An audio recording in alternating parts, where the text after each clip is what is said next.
नमस्कार, मैं रचना शर्मा चढ़ती कला टाइम टीवी देख रहे सभी दर्शकों का स्वागत करती हूं। आप देख रहे हैं हरियाणा के समाचारों की शुरुआत से पहले एक नजर आज के मुख्य सुर्खियों पर।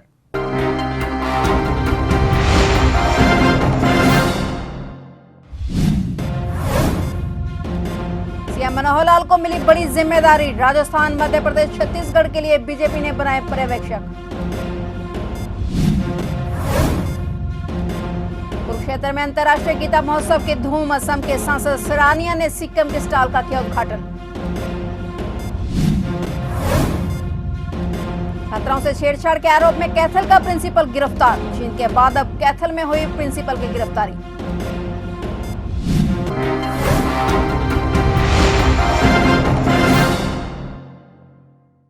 और अब समाचार विस्तार से।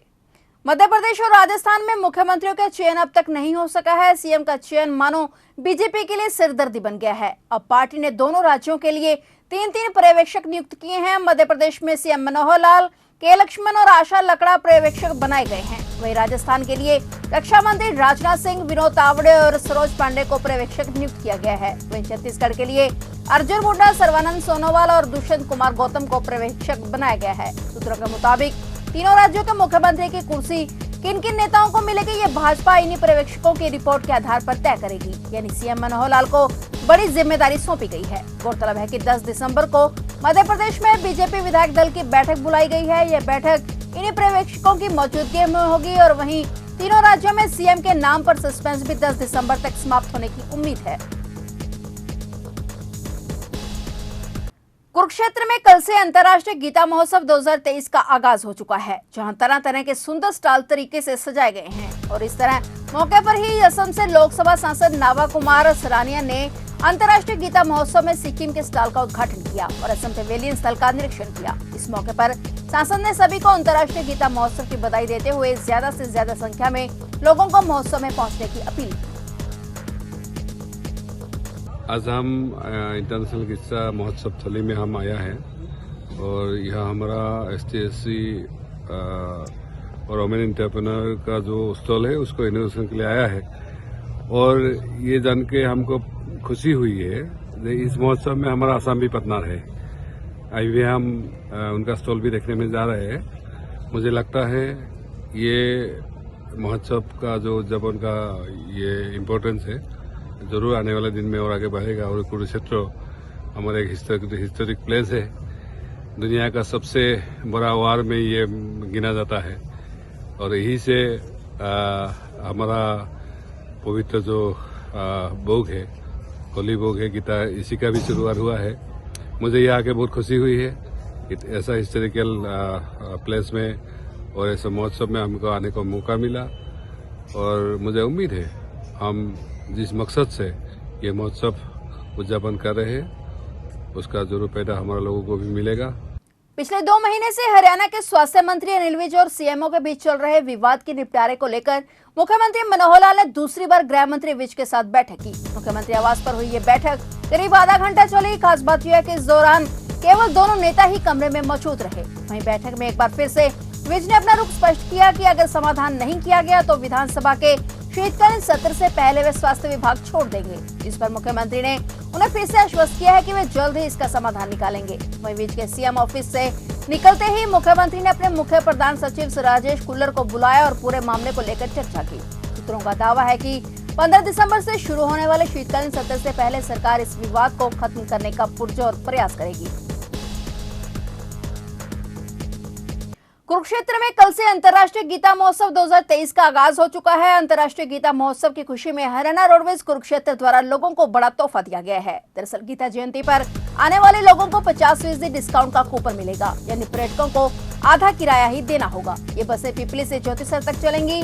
विधायक सुभाष सुधा द्वारा कुरुक्षेत्र के न्यू बस स्टैंड से हरी झंडी दिखाकर इन बसों को रवाना किया गया। उन्होंने कहा कि जरूरत पड़ने पर और बसें चलाई जाएंगी। बता दें कि गीता जयंती महोत्सव में अधिक से अधिक लोगों को पहुंचाने के लिए रोडवेज ने यह व्यवस्था की है ताकि पर्यटकों की संख्या बढ़ाई जा सके और अधिक से अधिक लोग इस महोत्सव का लाभ उठा सकें। सुबह 7 बजे और उसके बाद 9 बजे स्पेशल बस कुरुक्षेत्र में हो रहे गीता जयंती महोत्सव में जाएगी और इसके बाद शाम को ऐसे ही वापस भी बस आएगी। इसमें 50% किराए में छूट दी गई है। मुख्यालय से आए विशेष कूपन परिचालकों को दिए गए हैं। यात्रियों से आधा किराया लेकर यह कूपन दिए जाएंगे। जो यात्री पहले से किसी प्रकार किराए की छूट ले रहे हैं उन पर यह नियम लागू नहीं होगा। गीता जयंती महोत्सव 24 दिसंबर तक चलेगा। 24 दिसंबर तक लोग इस योजना का लाभ उठा सकते हैं। 50 फंड किराया लगेगा, बसों का देंगे 50 फंड लगेगा किराया, और इसके साथ ही वो डिमांड है कि उनका भी और बसें चलाई जाएंगी विधायक? आज चलाएंगे। डिमांड के स्तर पर इमीडिएट हम उनका परमिशन लेके बसें और चला देंगे। किसी प्रकार की असुविधा नहीं होने देंगे, सुविधा होने देंगे। और ये हमारे कर्तव्य बनता है, जितना दोस्ती कर सको, जितना भी दूर सकता है उनको जितना बेनिफिट मिल सके, जितनी सुविधा मिल सके उतनी हमको देने का प्रयास करें।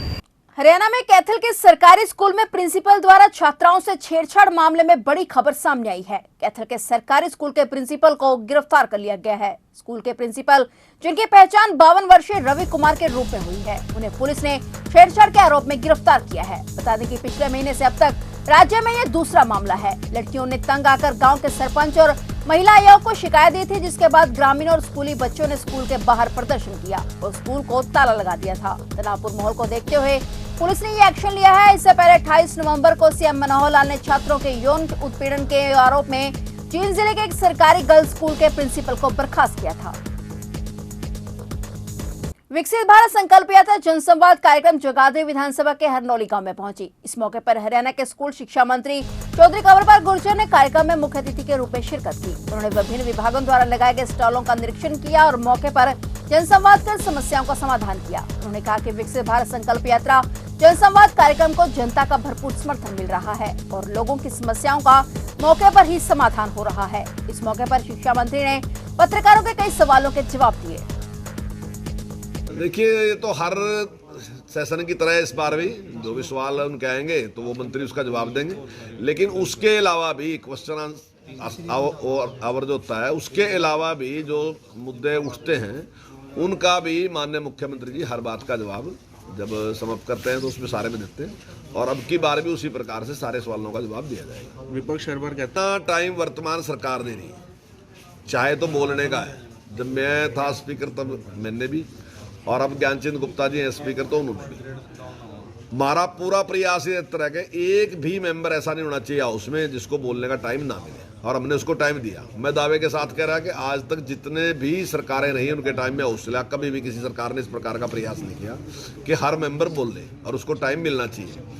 और जहाँ तक टाइम की बात है, मैं दावे के साथ कह सकता हूँ कि पिछली सरकारों में जितना टाइम था उससे 1.5 गुना से ज़्यादा टाइम हम हौसला रहे। जहाँ पहले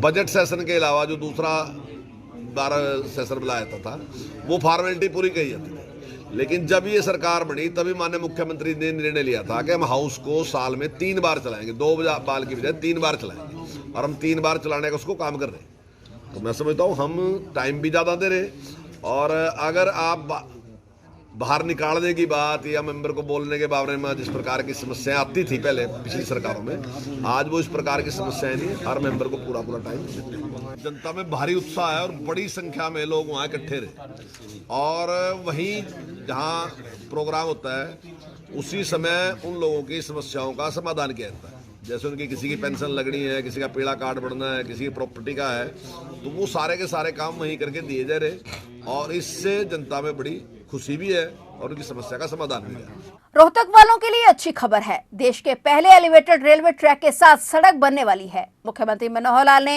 रोहतक जिले में एलिवेटेड रेलवे ट्रैक बनाने के साथ सड़क की मंजूरी दे दी है। अब चिन्योट कॉलोनी से रेलवे लाइन ऊपर उठेगी और इसके साथ 7 मीटर चौड़ी सड़क बनेगी। रोहतक शहर के बीच में स्थित इस एलिवेटेड ट्रैक से लोगों को ट्रैफिक की समस्या से बहुत बड़ी राहत मिलेगी। मुख्यमंत्री मनोहर लाल ने इस परियोजना के रणनीतिक महत्व को रेखांकित करते हुए आर्थिक विकास को बढ़ावा देने, कनेक्टिविटी बढ़ाने और रोहतक जिले के निवासियों के लिए जीवन की समग्र गुणवत्ता को बढ़ाने में इसकी भूमिका पर जोर दिया। शहरवासियों की सुविधा को मद्देनजर रखते हुए एलिवेटेड ट्रैक पर रेलगाड़ियों का संचालन पहले ही शुरू किया जा चुका है। अब रेलगाड़ियां एलिवेटेड ट्रैक से गुजरती हैं, जबकि ट्रैक के नीचे से वाहनों का आना जाना रहता है। इस ट्रैक के साथ साथ सड़क निर्माण भी प्रस्तावित है। सड़क निर्माण का काम चालू होने के बाद आसपास के तमाम इलाकों की तस्वीर बदल जाएगी और रोहतक शहर के हजारों लोगों को सीधा फायदा होगा।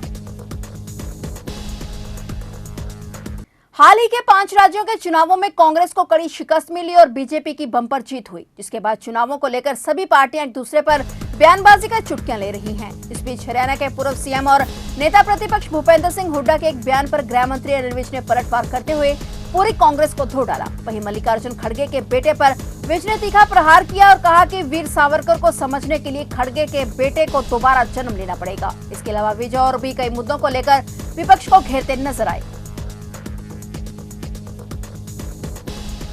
सब कुछ बह गया कांग्रेस का 3 प्रदेशों में। अब बहते हुए पानी में ये टुकड़े ढूंढ रहे हैं। इनको बहता हुआ नजर नहीं आ रहा सारा। राजस्थान, मध्य प्रदेश, छत्तीसगढ़ जड़ों से उखाड़ के फेंक दिया।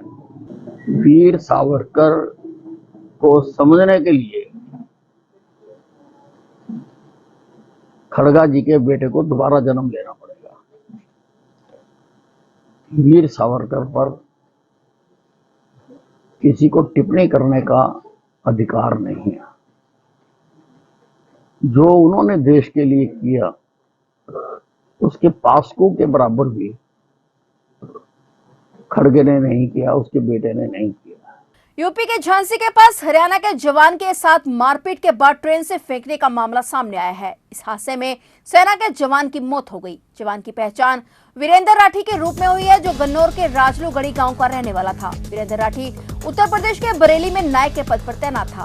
वह कोर्स के दौरान पंचवटी से बरेली लौट रहा था। बताया जा रहा है कि वीरेंद्र की झांसी और ललितपुर के बीच 2 महिलाओं और 4 लोगों के साथ कहासुनी हुई थी। कहासुनी के बाद उसके साथ मारपीट की गई। उसके बाद उसे ट्रेन के शौचालय में भी बंद किया गया था। शौचालय से निकालने के बाद वीरेंद्र को चलती ट्रेन से फेंक दिया गया था। नायक वीरेंद्र राठी की मौत के बाद गांव में मातम का माहौल बना हुआ है। इस बीच वीरेंद्र का पार्थिव शरीर उसके पैतृक गांव राजलूगढ़ी पहुंचा और जिसके बाद राजकीय सम्मान के साथ अंतिम संस्कार किया गया। वहीं वीरेंद्र राठी की मां ने न्याय दिलाने की मांग की है और वीरेंद्र राठी का बड़ा भाई फौजी और पिता भी फौज में सेवा दे चुके हैं। कोसली में 3 दिन से लुखी गांव के लापता हुए युवक की तलाश में जुटे नाहर क्षेत्र के युवाओं और गोताखोरों ने आखिरकार 27 साल के तरुण के शव को जवाहरलाल नेहरू कैनाल से बरामद कर लिया। पुलिस ने शव को रेवाड़ी के नागरिक अस्पताल में पोस्टमार्टम के लिए भेज दिया है। क्षेत्र के गांव लुखी निवासी तरुण 5 दिसंबर को अपने 2 दोस्तों के साथ घूमने गया था, लेकिन वह शाम को घर नहीं पहुंचा तो परिजनों ने अगले दिन सुबह उसकी तलाश शुरू की और नाहर चौकी में गुमशुदगी का मामला दर्ज करवाया। परिजनों के साथ उसकी तलाश में पुलिस भी लगी और इसके बाद इलाके के आसपास के गांवों से गोताखोरों को बुलाया गया। गोताखोरों ने कड़ी मुशक्कत के बाद नहर से शव को बाहर निकाला। नाहर चौकी पुलिस ने शव को कब्जे में लेकर परिजनों के कहने के अनुसार पोस्टमार्टम बोर्ड से करवाने के लिए रेवाड़ी नागरिक अस्पताल भेजा। वहीं परिजनों ने तरुण के नहर में डूबकर आत्महत्या या कोई और घटना घटी है इस संबंध में कोई जानकारी या शिकायत नहीं दी है। जटलाना के बाजार में की रात में 3 दुकानों में चोरों के घुसने का मामला सामने आया है। चोरों ने एक दुकान से 2,10,000 पर हाथ साफ कर दिया। मामला रात 1 बजे का बताया जा रहा है, जिसकी फुटेज सीसीटीवी कैमरे में कैद हो गई। पहले चोर भूषणलाल सब्जी की दुकान के पीछे लगी खिड़की तोड़कर अंदर घुसे और उसके बाद अंकित मंगल पंसारी की दुकान और बाद में नाथीराम मनियारी की दुकान में चोरी की। चोरों ने 2 दुकानों में पैसे न मिलने के बाद नाथीराम मनियारी की दुकान में रखे 2,10,000 कैश और नोटों के हार चोरी कर लिए। इसके बाद डायल 112 को कॉल मिलने पर तुरंत 112 मौके पर पहुंच गई और उनके साथ थाना जटलाना पुलिस भी मौके पर पहुंची। फिलहाल हरियाणा के समाचारों में इतना ही और नए समाचारों के साथ फिर से हाजिर होंगे। तब तक के लिए देखते रहिए चढ़ती कला टाइम टीवी।